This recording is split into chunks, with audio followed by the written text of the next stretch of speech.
Bismillah Rahman Rahim, dear viewers, Assalamu alaikum. Hope you are well. I am also fine by the grace of Almighty.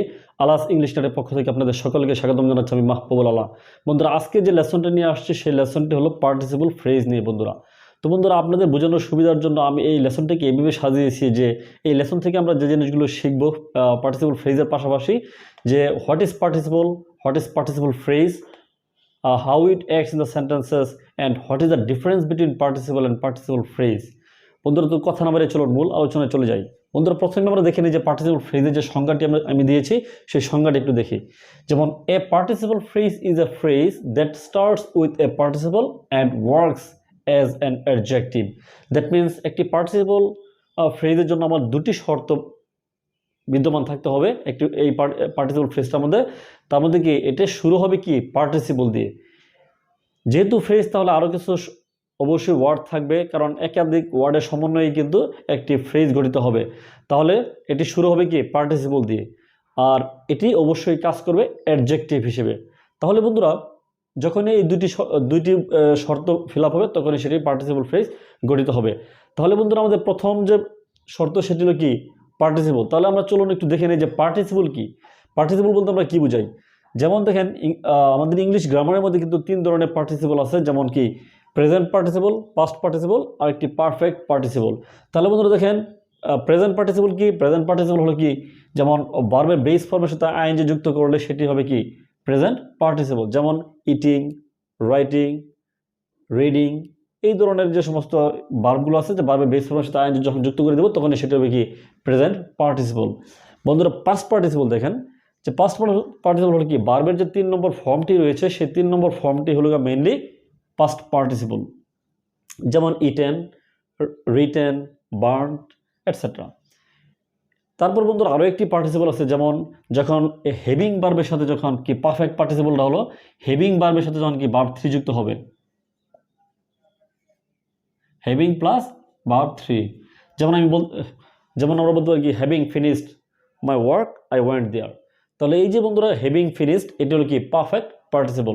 তাহলে বন্ধুরা, আমরা participle ফ্রেজের যে অন্যতম বৈশিষ্ট্য যে পার্টিসিপল দিয়ে শুরু হবে, এই পার্টিসিপল কিন্তু আমরা পেলাম যে প্রেজেন্ট পার্টিসিপল কোনগুলি, পাস্ট পার্টিসিপল কোনগুলি, সেগুলো কিন্তু আমরা পেলাম। এখন বন্ধুরা, যে এক্সাম্পলগুলো আমি এখানে লিখে রেখেছি সেই এক্সাম্পলগুলো চলুন আমরা এক এক করে একটু অ্যানালাইসিস করি, তাহলে আমাদের পার্টিসিপল ফ্রেজ নিয়ে আরও কনসেপ্টটি ক্লিয়ার হয়ে যাবে। বন্ধুরা দেখেন, প্রথম যে এক্সাম্পলটি সেটি হলো the man lost his money bag is crying. তাহলে দেখেন বন্ধুরা, the man lost his money bag, এই যে লস্ট হলো কি লস ভার্বের পাস্ট পার্টিসিপল ফর্ম। তাহলে বন্ধুরা তার সাথে আরো কিছু যুক্ত হয়েছে, এটি হলো কি এটি হলো বন্ধুরা পার্টিসিপল ফ্রেজ। এই দ্য ম্যান নাউনকে মডিফাই করেছে বন্ধুরা। তাহলে the man lost his money bag is crying. তাহলে কি কোন লোকটি কাঁদছে? যে লোকটি তার মানি ব্যাগ হারিয়েছে বন্ধুরা। এটি নাউনকে মডিফাই করেছে আর এবং দেখেন এটি অ্যাডজেক্টিভের মতো কাজ করেছে, বিধায় এটি পার্টিসিপল ফ্রেজ।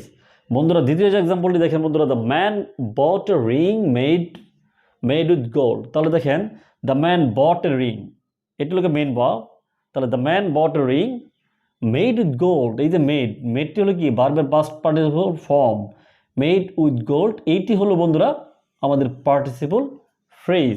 তাহলে আমাদের পার্টিসিপল ফ্রেজের যে বৈশিষ্ট্য সেটি হলো কি বন্ধুরা, আমরা ভার্ব 3 পেয়ে গেলাম এবং এটা দেখেন আরও কিছু ওয়ার্ড যখন যুক্ত হয়েছে তখন সবগুলোকে নিয়ে কিন্তু এটি অ্যাডজেক্টিভের মতো কাজ করেছে বন্ধুরা। তাহলে এই যে একাধিক ওয়ার্ডের সমন্বয়ে এটি গঠিত হয়েছে বিধায় এটি ফ্রেজ।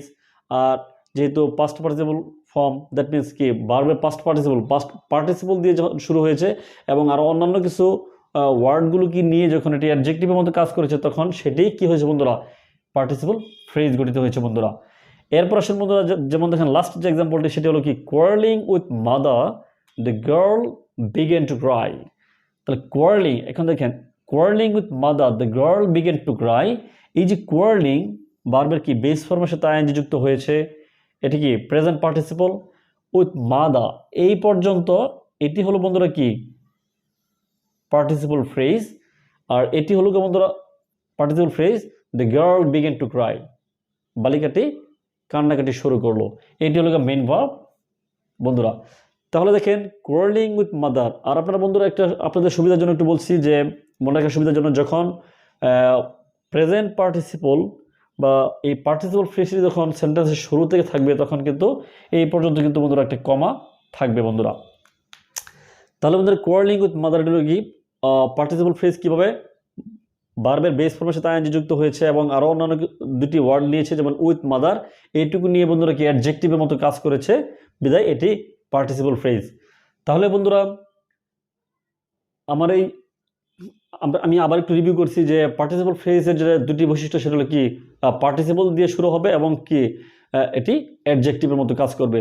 আর আমরা জানি বন্ধুরা কি শুধুমাত্র পার্টিসিপল থাকলেই হবে না, এটি অ্যাডজেক্টিভও মতো কাজ করতে হবে বন্ধুরা, তখনই সেটি পার্টিসিপল ফ্রেজ গঠিত হবে। তো বন্ধুরা আমার এই ছোটো লেসনটি কেমন লাগলো আশা করি আপনারা অবশ্যই বুঝতে পেরেছেন, এবং আপনারা কতটুকু বুঝতে পেরেছেন, আমার এই লেসনটি কেমন লাগলো আপনারা অবশ্যই কমেন্ট বক্সে জানিয়ে দেবেন। আর নতুন নতুন বন্ধুদেরকে দেখার সুযোগ করে দেওয়ার জন্য অবশ্যই আমার চ্যানেলটিকে শেয়ার করে দেবেন। তো বন্ধুরা সকলে ভালো থাকুন, সুস্থ থাকুন, আজকের মধ্যে পর্যন্তই। আসসালামু আলাইকুম।